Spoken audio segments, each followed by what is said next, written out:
দর্শক সবাইকে এই মুহূর্তে আমন্ত্রণ জানাচ্ছে আন্তর্জাতিক অঙ্গনের সবশেষ আপডেট নিয়ে আমাদের নিয়মিত আয়োজন যমুনায় ডিসকাস। শুরুতেই থাকছে শিরোনাম।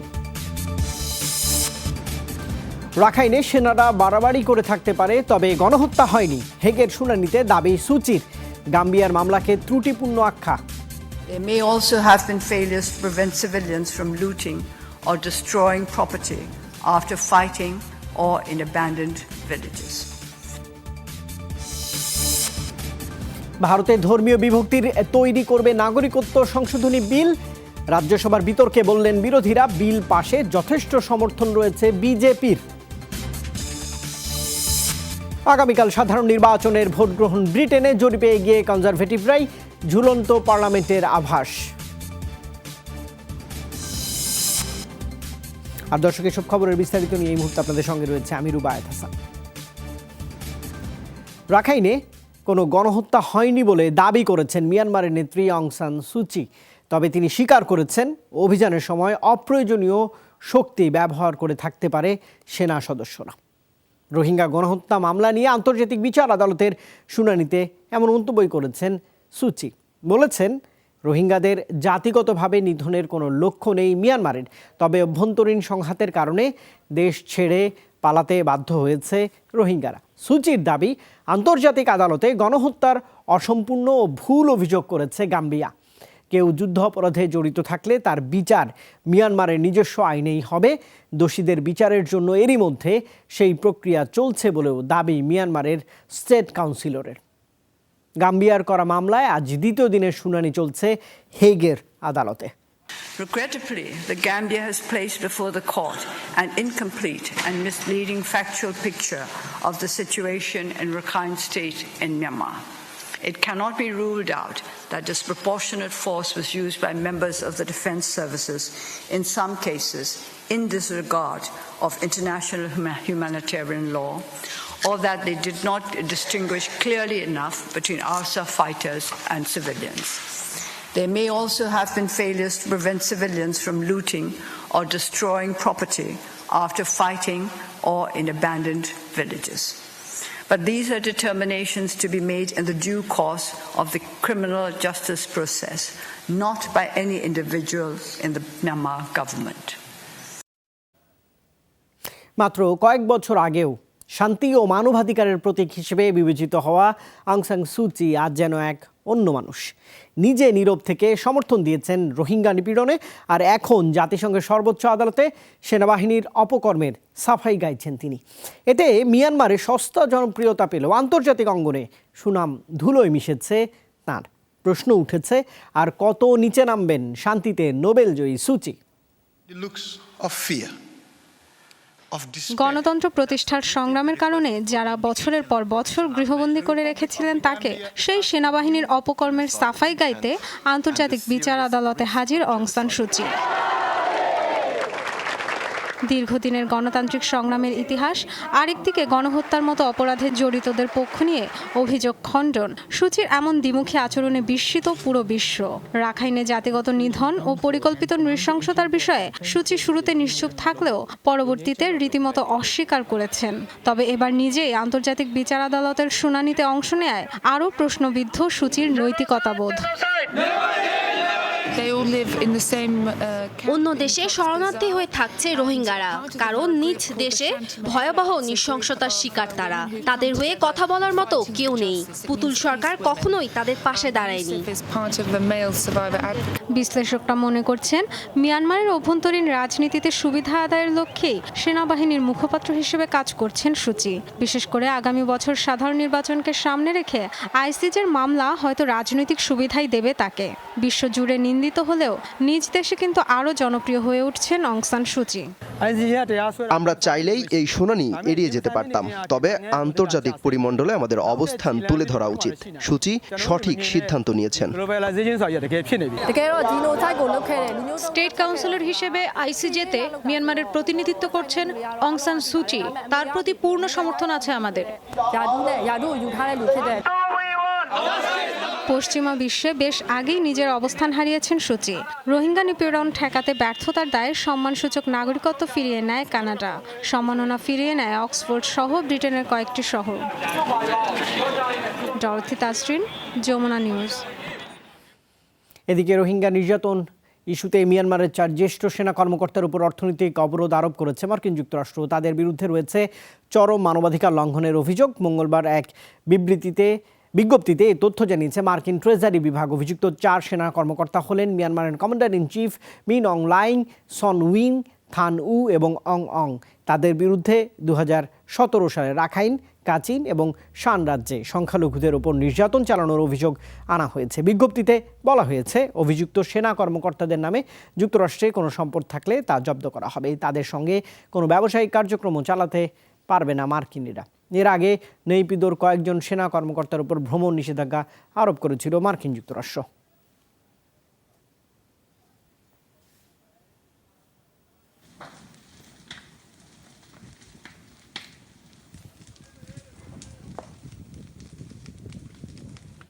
দর্শক, এই মুহূর্তে হেগের আন্তর্জাতিক বিচারিক আদালতের শুনানিতে রাষ্ট্রীয় উপদেষ্টা অং সান সুচির ওপর এখন বক্তব্য রাখছেন মিয়ানমারের পক্ষের আইনজীবীরা। সরাসরি একটু সেখানে যেতে চাই। An OIC resolution establishing an ad hoc ministerial committee on accountability for human rights violations against the Rohingya, to be chaired by the Gambia. The committee's functions include to engage to ensure accountability and justice for gross violations of international human rights and humanitarian laws and principles, and to mobilise and coordinate international political support. A preambular paragraph states that ensuring accountability and justice is the most crucial step towards preventing genocide and other mass atrocity crimes. It does not say that genocide has actually been committed. In fact, the very opposite is implied when this statement is contrasted with the previous preambular paragraph, expressing concern that the Rohingyas taking shelter in Bangladesh had been victims of gross and systematic violations of human rights and atrocity crimes, and an earlier preambular paragraph that refers to ethnic cleansing and forced expulsions. That same session of the OIC Council of Foreign Ministers in May 2018 saw the adoption of the Dhaka. দর্শক, এই মুহূর্তে আমরা হেগের আন্তর্জাতিক বিচারিক আদালতে শুনানিতে উপদেষ্টা অং সান সুচির পক্ষের আইনজীবীর বক্তব্য শুনছিলাম। এবার অন্য প্রসঙ্গ। লোকসভায় পাশের পর ভারতীয় পার্লামেন্টের উচ্চকক্ষ রাজ্যসভার চলছে নাগরিকত্ব সংশোধনী বিল পাশে বিতর্ক। স্বরাষ্ট্রমন্ত্রী অমিত শাহ বলেছেন আওতাভুক্ত হবে না 7 সিস্টার্স খ্যাত অঞ্চলগুলো। দেশের মুসলিম নাগরিকদেরও চিন্তার কোনো কারণ নেই বলেও তিনি জানিয়েছেন। বিলটি পাশে ভারতে ধর্মীয় বিভক্তি তৈরি হবে। রাজ্যসভার বিতর্কে বললেন বিরোধীরা। অবশ্য বিল পাশে যথেষ্ট সমর্থন এই মুহূর্তে রয়েছে বিজেপির।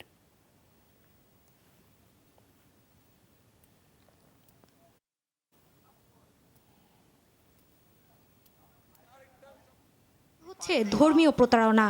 कि आप वोट बैंक की राजनीति करे हो, ये करे हो, वो करे हो। নাগরিকত্ব সংশোধনী বিল পাশের মাধ্যমে আসলে শরণার্থীরা তাদের ন্যায্য অধিকার পাবেন। লাখ লাখ মানুষের সঙ্গে ধর্মীয় প্রতারণা হয়েছে। এটা ভোট পরবর্তী রাজনীতি নয়, বরং নির্বাচনের আগেই এ কর্মসূচি ঘোষণা করা হয়েছিল। হট্টগোল শুরু হলে আশ্বাস দেন উত্তর পূর্বাঞ্চলের বাসিন্দা এবং ভারতের বৈধ মুসলিম নাগরিকদের চিন্তার কোনো কারণ নেই। धार्मिक अल्पसंख्यकों के संरक्षण के लिए দেশের উত্তর পূর্বাঞ্চলের বাসিন্দারা চিন্তা করবেন না। 1985 সালে রাজীব গান্ধীর সই করা আসাম অ্যাকর্ড বাস্তবায়নে কাজ করবে সরকার। প্রতিবেশী 3 দেশ থেকে আসা নিপীড়িত সংখ্যালঘুরা এদেশে আশ্রয় পাবেন। যারা এদেশের মুসলিম নাগরিক তারা বরাবরই সুরক্ষিত। বিরোধীদের অভিযোগ বিলটি নিয়ে বিভাজনের রাজনীতি করছে ক্ষমতাসীনরা। এটি পাশ হলেও বাড়বে সাম্প্রদায়িকতা। How do you group 3 countries, Afghanistan, Pakistan and Bangladesh? কিসের ভিত্তিতে প্রতিবেশী 3 দেশ বাংলাদেশ, পাকিস্তান ও আফগানিস্তানকে এই সংশোধনী বিলের জন্য বাছাই করা হলো? বলা হচ্ছে বিলটি পাশ হলে 6টি ধর্মের মানুষ জাতীয়তা পাওয়ার সুযোগ পাবেন। তাহলে হাজারো রোহিঙ্গারা কেন বাদ পড়লো? সবচেয়ে বড় প্রশ্ন হলো কেন শুধু ধর্মীয় বিদ্বেষকেই বিলে গুরুত্ব দেওয়া হলো? Abrahamic religions are 3. that this bill is unconstitutional, that has been established beyond doubt. যারা দেশে রয়েছেন তাদের অধিকারই সুরক্ষিত নয়। আমরা গণতন্ত্র থেকে স্বৈরতন্ত্রের পথে হাঁটছি। বিশ্বের দ্বিতীয় নাৎসিবাদের উদাহরণ হয়ে দাঁড়াচ্ছে বিজেপি সরকার। নাগরিকত্ব সংশোধনী বিল আর এনআরসি আলাদা নয়, এটা পুরোপুরি রাজনৈতিক agenda. In between There'll be a people's movement. সোমবার টানা 12 ঘন্টার বিতর্কের পর লোকসভায় 311 ও 80 ভোটের ব্যবধানে পাশ হয় নাগরিকত্ব সংশোধনী বিলটি। পার্লামেন্টের উচ্চকক্ষ রাজ্যসভায় পাশ হতে প্রয়োজন 121 ভোটের। মৌলি ইসলাম, যমুনা নিউজ। দর্শক, এই মুহূর্তেও ভারতের রাজ্যসভায় চলছে নাগরিকত্ব সংশোধনী বিল পাশে বিতর্ক। একটু সরাসরি সেখানেও যেতে চাই। At the regional level, on the ground, and what is happening at the national level has taken a completely different turn, a new dimension here. Whereas our people in the Northeast have no religious bias, we are not communal, and our sole objective of having staged this agitation is on the center's inaction over a period of 48 years. Our request, leaders of all political parties, to kindly refocus again on the core issue of this bill. দর্শক, ভারতের রাজ্যসভায় চলছে নাগরিকত্ব সংশোধনী বিল পাশে বিতর্ক, সেখানে এতক্ষণ ছিলাম। এদিকে নাগরিকত্ব সংশোধনী বিল ইস্যুতে উত্তাল ভারতের একাংশ। আটক হাজারের বেশি বিক্ষোভকারী, 48 ঘন্টার জন্য বন্ধ ত্রিপুরার ইন্টারনেট। ধর্মঘটে স্থবির মণিপুর, মেঘালয়। এই পরিস্থিতিতে প্রধানমন্ত্রী নরেন্দ্র মোদীর ধিক্কার বিলটির বিরুদ্ধে পাকিস্তানের ভাষা ব্যবহার করছে স্বার্থান্বেষী রাজনৈতিক দলগুলো।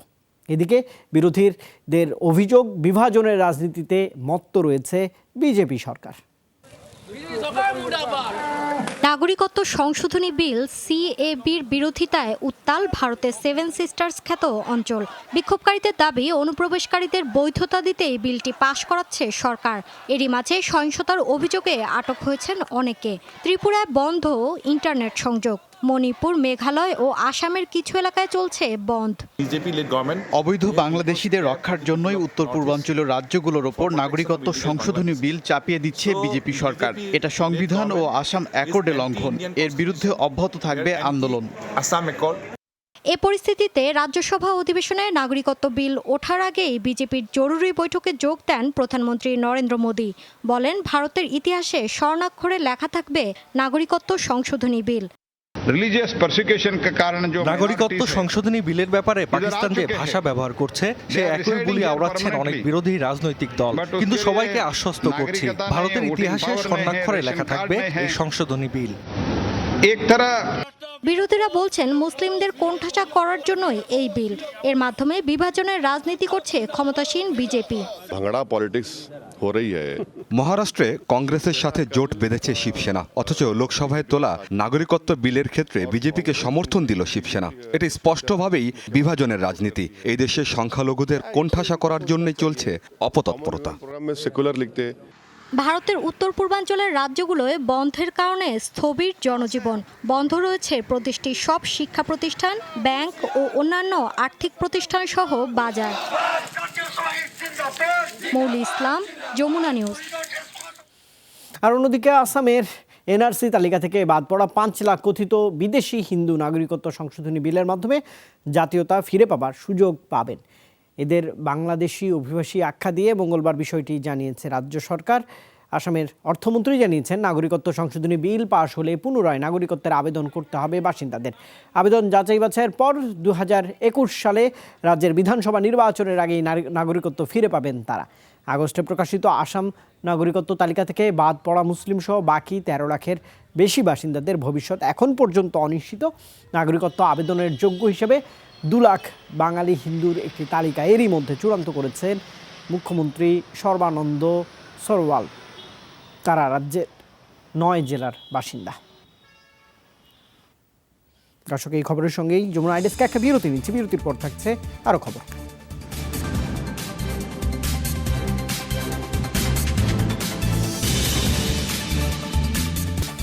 দর্শক, আবারও ফিরে এলাম যমুনা আইডেস্কে, জানাচ্ছে আরও কিছু আপডেট।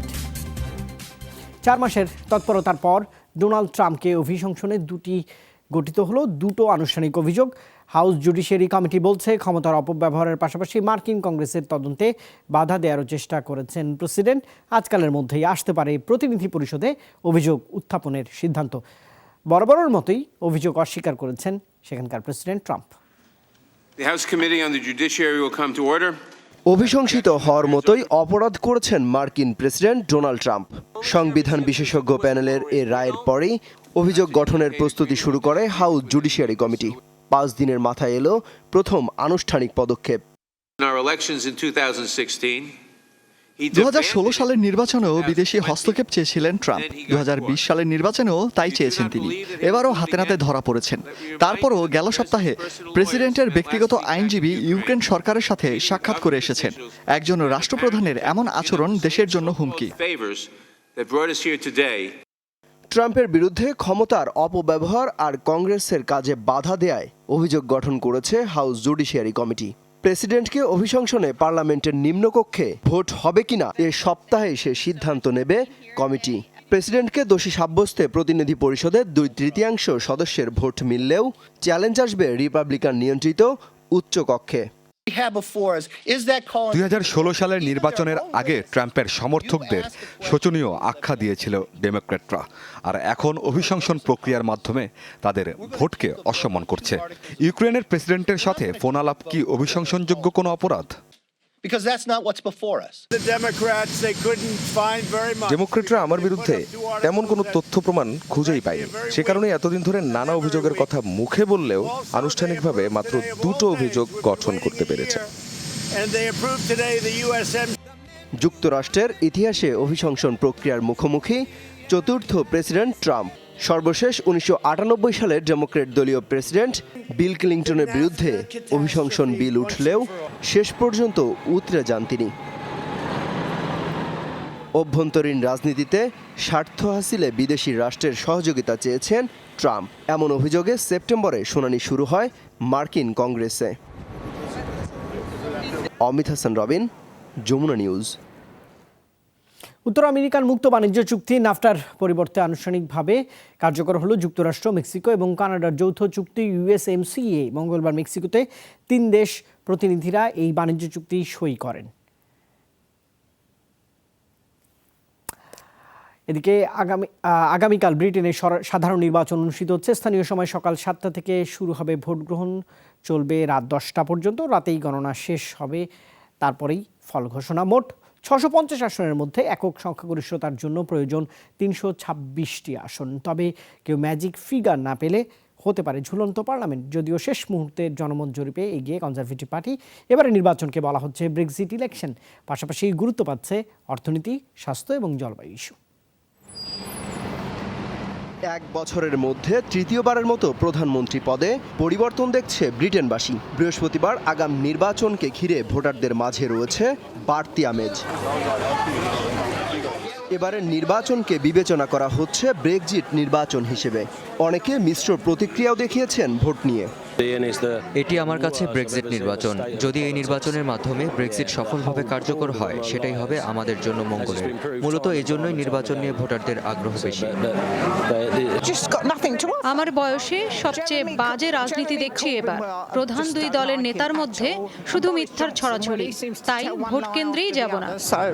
আগাম নির্বাচনের মূল এজেন্ডা ব্রেক্সিট হলেও জয় পরাজয়ের অন্যতম সমীকরণ হতে যাচ্ছে দেশের অর্থনীতি, স্বাস্থ্য ও জলবায়ু ইস্যু।